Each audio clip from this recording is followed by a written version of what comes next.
advice ko lang kay Senator Trillanes, my man, hindi na lang dapat ganon, wag mo nang patulan. Kasi magagalit lang ang tao. Hayaan mo lang na public figure ka eh, sikat ka eh.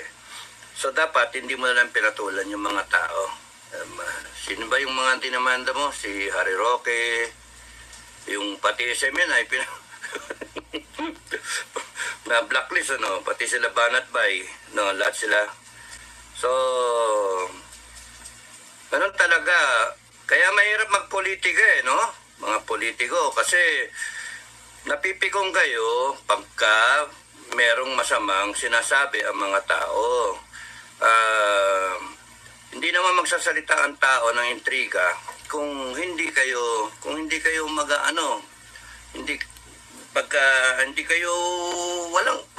where there is smoke, there is fire.